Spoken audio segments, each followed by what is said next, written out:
Hello, everyone, and welcome back to NonFungible Thursday. This is your host, Estefania, aka NFT Mommy, and I'm so excited today to share with you quite the wealth of knowledge coming from my fellow friend, Oye Almond, as some of you may know her. She is a content creator, influencer, and has an extensive wealth of knowledge in the blockchain ecosystem as a community builder. But she can tell you much more about a little bit who she is. And I'm bringing her on our show today because I felt that we need to see more beautiful women and just women in general in this space, showing you that there are many, many ways to immerse yourself in the blockchain ecosystem as builders, creators, etc. So I'm going to bring her on stage and have her introduce herself just shortly. Hey, Hola, Stefania, how are you? I'm well. How are you? Good, I'm super excited. Actually, we're now in the same city. I'm super thrilled because I know that we're going to build and make and do a ton of things together. So I'm super pumped. Me too. Um, just today, actually, for those of you watching, we had this incredible adventure going into a music studio and getting to record some content, some videos that we're making for this creative hackathon put on by Her Hacks, which was founded by Tracy, who founded Her DAO. And now is welcoming this new sort of experience to allow creators to also attend hackathons and take part in hackathons without necessarily being quite technical. So I'm really excited to see how this evolves and what we're able to create.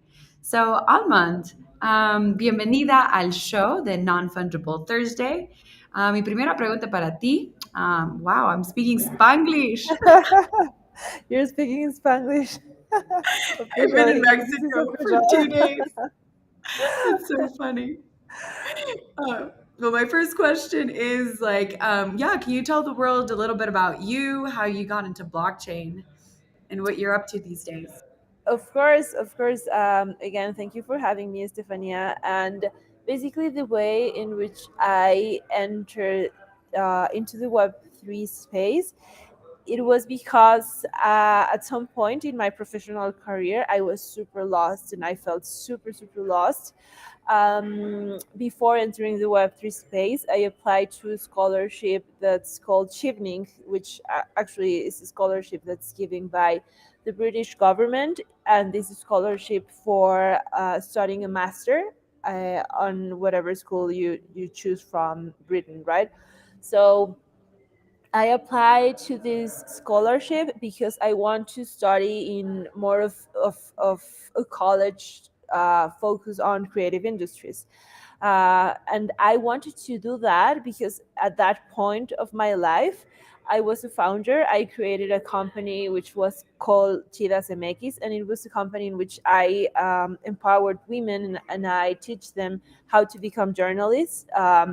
Into like the music and cultural and entertainment niche here in Mexico City. So I had my own company. I was empowering girls. I was just like filling them with experiences. And then at some point, Uh, I didn't was able to just keep funding the project. So the company ended because I didn't knew how to keep it alive.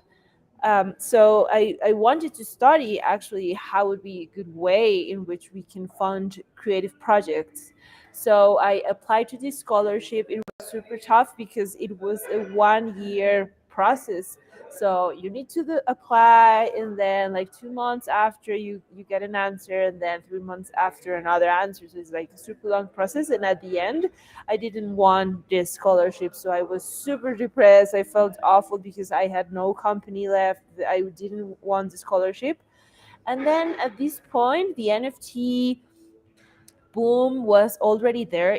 This was during like in the frame of COVID, so NFTs were already a thing, and I was just like curious because a lot of people were talking of these ways in which creators could actually earn through their work and through their art, and it was kind of like the answer that I was looking at that point. So I just like keep searching and keep doing some more research, and that's how I got into doing good, which was this platform that combined NFTs with social impact. So it was kind of like the things that I wanted to focus, right? Because in some at some point of my career, I was doing social impact and creativity, and also mixing that with technology. So I applied to have a part time in this doing good company, which I didn't knew quite well what was about. I just like applied, and then they accepted me to do like this half-time or part-time, sorry, community building job. And that's how I actually entered to the web3 space, just like looking for some answers. That's amazing. It's so sad to hear that you were doing something so amazing, empowering women, providing them with the tools and skill sets necessary so they can empower themselves and take their sort of skills to the next level. But unfortunately, sometimes with nonprofits or organizations, they're sort of hard to fund, especially when you're focused on bringing up a sort of underrepresented demographic. So I hope that with blockchain technology, we can find more solutions that are able to propel companies like the ones that you had, as well as other creators. So really sad to hear about that, but also really cool to see how sort of that was a stepping stone to transition you into the blockchain ecosystem, which is incredible. For those of you who don't know, Doing Good is an awesome NFT platform. Who it's actually hosted on Polygon, if I'm not mistaken, and they have this really cool initiative where any content creator or creator, artist, musician, etc., depending on however you bundle your NFT, could publish your work. You can sell it as an NFT. And while you're receiving royalties, you can also align a portion of those royalties to go back to a nonprofit organization or some other organization that you feel very strongly to support. So I think that that's really cool. And also just the topic of being a community builder, that's really impressive because managing people, working with people, attracting people, that's a big problem, especially as like creators. Sometimes people are very passionate, artists are very passionate. They create a lot of really cool work. But oftentimes they're like, how do I find collectors? How do I find people who like what I do? How can I learn from others? So I'm curious to know, like, what sort of strategies or things do you do to find people to grow communities? And yeah, like, what are your tactics? I love that question because actually I think that we need to talk much more about this, but the techniques that I use in the Web3 space are the same that I used in the Web2 world as well. So because I've been working now like for more than 10 or more years towards like culture and media and communication, and I actually attended this the journalist school as a career. So I've been doing this work like by a lot of years by now.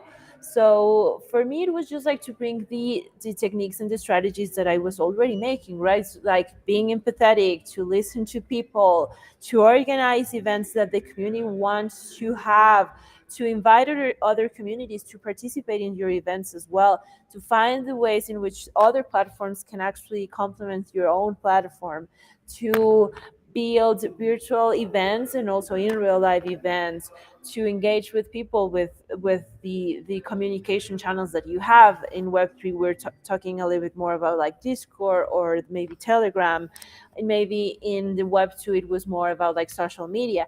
But for me it's just like very intuitive, intuitivo, in the way in which like you just need to do the same things that you were doing in the Web2, and then just like bring those things that actually were successful to you into the Web3 space, using the channels that are more natural to the Web3 space, right? So I think that I'm basically doing the same, but using the channels and the products and the tools that are more into like the Web3 space. That's awesome. I think that's a really good point to make is that it's not always about sort of reinventing the wheel and like doing something completely different even though we are using a new technology. There are concepts that have already worked, so why not implement them? Like sure there's things that we can tweak. And something that we've discussed as well is things like one of the things that we could tweak as like content creators or community curators and things of that nature, maybe there's more ways to incentivize those sort of things, right? And I'm curious to know if, because like you're also a DJ, are there ways that you sort of fuse what you do as a career in Web3 and well, I mean, DJing, is that also a part of your career? And do they fuse? Do you create NFTs around that? It's super hard to actually create NFTs using my DJ skills because, and actually we were having this conversation yesterday. But as you don't really own the rights of the songs that you play, it's kind of hard to just figure out ways in which you can turn those into NFTs. Yeah, I'm a DJ. I focus in reggaeton, more like Latin sounds, which is my passion. And I've been doing some NFTs with my mixtapes that I just like give those for free. Honestly, like, um, and I was thinking that also the way that you mix the songs and you curate the songs, that's also an art of on itself. So the way that I think about it is that you choose, of course, some music pieces that you didn't made, but then when you mix them in a specific order and like in a way that you're telling a story or whatever you want to share with other people that's listening to your mixtape, that is a piece of art on its own. So to be honest, I use that mentality and that idea to make some mixtape NFTs that again I just like gave those for free. But the thing that was cool, that's what was that when I did that, I invited a friend which is a visual artist as well. So she came with a cover art for my mixtape. So it was a cool way in which like just women that we were already friends, but at that point were collaborating and trying to find and to discover together these new ways in which artists and music and um, uh, animations and stuff just can blend and create a new thing. So that's a little bit the way that I'm um, introducing my DJ skills to the Web3 world. And to end, I will also like to add that I think the really cool way to also convert or to move into the Web3 space with skills as a DJ would be through the metaverse. So I also throw a couple of shows in the Centraland, which is a really one of the most important metaverses in the Web3 space. So that for me has been super cool to be able to play in the metaverse and to throw a show, and that show would at the end it was actually an NFT. I think that was like super cool. That's awesome. And so it's like very creative way that you've implemented NFTs and what you do. I also want to kind of circle back on the idea of you were mentioning you didn't really know much about what was going on in the blockchain space, but you started working with Doing Good. How do you feel about the blockchain space now? What sort of resources have you had to sort of read over, or where did you go to find the research and the information necessary to be able to really immerse yourself in the space and properly know what's going on? Yeah, I think that's super interesting because, and I really don't know the answer, but for me, entering in the Web3 space felt so natural. About like I mean decentralization, and I mean, the solar punk movement that's super present in the Web3 as well. So, figuring out the ways and the technology and the communities and the different ways of act, for me, I think it was not really hard because I think that when I was really young, I was also and already practicing all those like values and all and that way of thinking, because when I was young I was super into punk and I was a skateboarder and I played guitar and I was like really a rebel. And for me, like the way that my adolescence was like awful because I was always just not in favor of a lot of things. And then I start working in ONGs and I start working in like social impact in my Web2 jobs. So I think that when I enter to the Web3 space, of course, there's a different way of talking. There's a different way of relating. Like everything is different, but at the end, the way in which Web3 values are built for me was like a little bit the values that I already had when I was a teenager.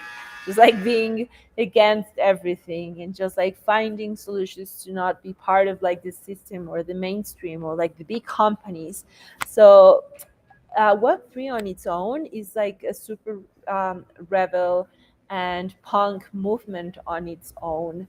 And then I think that if you have the passion, like, and if you really believe on that vision, and if you envision the world in that same way, it's kind of like easy just like to have the will and to have the passion to figure out everything else, right? So I think that that was a little bit of how I am being able, because I'm still in the process of learning, right, to figure out all these Web3 world. And also, I've been focusing a lot about like region economies and DAOs, because actually that's a little bit of the answers that I was looking before entering the Web3 space. How could we actually fund or create economies for creative projects or like social projects? So in Web3, there is this big movement called like the region economies, in which basically there's a way in which DAOs or projects can figure out their own economies through the blockchain. So I'm super invested in that, just because that was the first question that I wanted to answer to myself. And I think that I'm more and more I'm getting to the answer. I'm not there yet, but I think that I'm like going through the right way. Wow, that's amazing. Yeah, I think you make a really good point. It's like sometimes you just kind of either have had the bug of like wanting to say, F the system, let's find a better way. And then based on that, you kind of just like go down the rabbit hole and you can't help yourself but like want to learn more. So then you just do that. So that's really incredible to see that you've transitioned into that, and then more so also evolving as like you're getting into the region economy mentality in the form of DAOs, and how DAOs are able to expand on that and really implement sort of these micro economies. Which is really fascinating to see as well. Now, I know that you're also a governor of Her Latam, which is a DAO empowering women as well, and focus around providing scholarships so that they can travel and attend hackathons and things of that nature. Can you tell me a little bit more about that and like your initiatives and how individuals can support or maybe join if they're interested? Sure, that's super cool, and I'm really thrilled because now here in Mexico, we're having this Eve Mexico for the first time, and I'm working with Hair Latam to bring women and persons that relate as women to Mexico, and just to invite them to have hack with us. So her Latam is this DAO that's a sub DAO of her DAO, which is this DAO that started at Eat Denver, and it was founded by Tracy, which is an amazing songwriter and a musician, and that she also comes from more of the creative side of the brain, right? And so she founded her DAO because she saw this necessity that women and people that related as women were not included in the Web3 space, because it's really dominated by male energy, because there's a lot of uh, techniques, aspects, and a lot of building, but again, like more of these usually male energy aspect of technology. So for women, it's sometimes really overwhelming to try to understand all these things if you don't have the personality or if you don't have the language, right?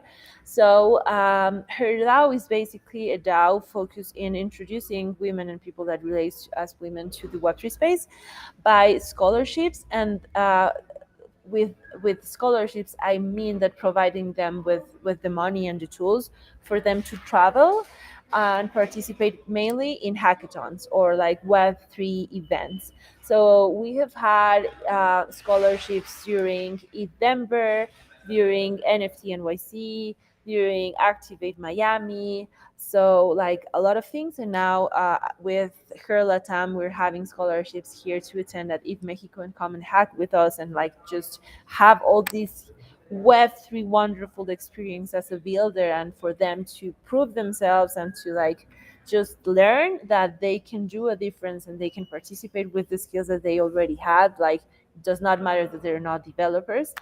And just know the community and network, and again, just empower them to jump into the Web3 space from one side. And actually we're pretty different from her DAO, which is like the main DAO, because we're much more focused on Latam. So in Latin America, there's like a huge different panorama and a huge different landscape of what is needed, like the profiles, the language, the tools.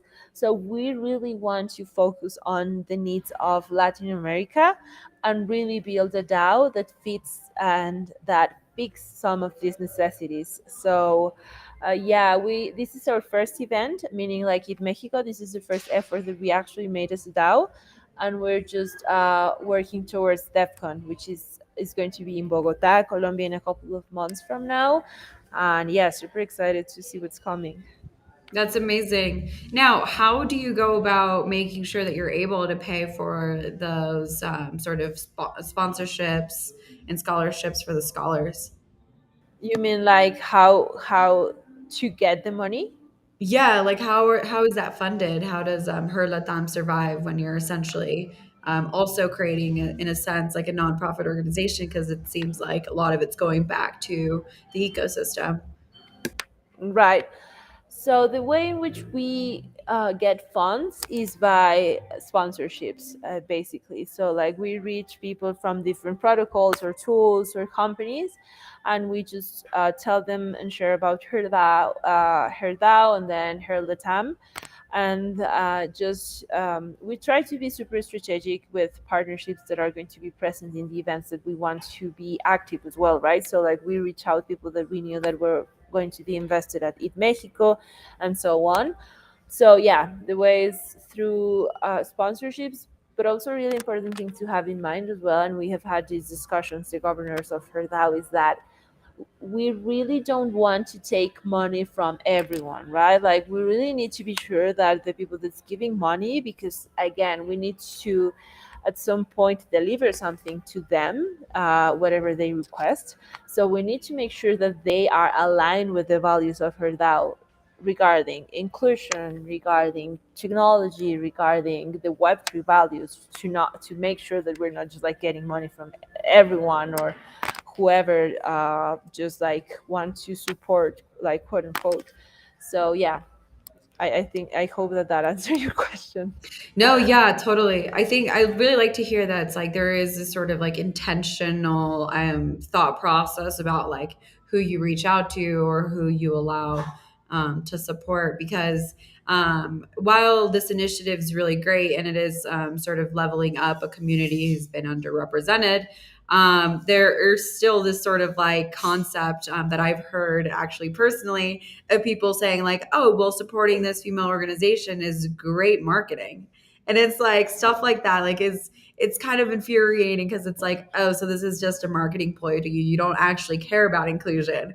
So that's like it's just interesting to see and understand, because like this is literally how the world's like sort of seeing these movements, and not really at least some people aren't fully grasping the fact that like it's actually a way to help bring the equity back to a whole demographic that hasn't really had these opportunities available to them for generations. So, yeah, that's a really good point.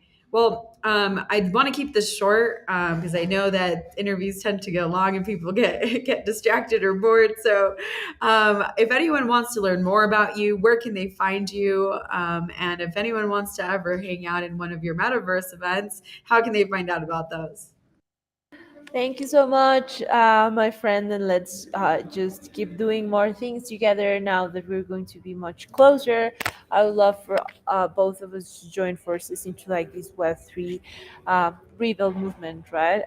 So if everyone wants to hit me a message or just to know a little bit more about doing good or give it, which is actually the DAO in which I'm going to be working on now, or even Herlatam, or music NFTs, or DJ in the metaverse, just hit me a message through Oye Almond. You can find me as Oye Almond like everywhere. I'm there, as like meaning Instagram, LinkedIn, Twitter, Gmail, also Lens, because we're working with Lens right now. So you can also find my Lens profile using Oye Alman, and that would be the best way. I'm super active in social media, so I'm available almost like 24/7. So feel free just like to hit me a message, and I will be there. Amazing. Thank you so much, friend. It was so great to have you. I will talk to you soon. Talk to you in a while. Bye. All right. Thanks everyone for tuning in. There you have it. Oh yeah, Almond. You can follow her. You can see her name here floating. You can find her on Twitter, Instagram, and as she said, Lens Protocol, which is a awesome decentralized, similar to Twitter type project where you can sell your NFTs and just take a look at it and learn some more. I myself am just discovering it. So you can follow me as well at NFT Mommy, same as my Twitter, same as my other Instagram account. Would love to have you. So thank you so much. If you have any questions or are curious to get more resources on how to enter the Web3 space, feel free to subscribe to my newsletter where I'll be posting more articles and blogs regarding just basics and fundamentals of Web3. So this isn't really for the crypto native individual. Most of the content that I'll be creating will be focused for individuals like your mom, your sisters, and your cousins, or anyone else who is just curious on how to get started and just wants a little bit more wealth, a bit of that wealth of knowledge that I'm hoping to pass on. So thank you all so much for tuning in. I hope you have an excellent rest of your day and take care.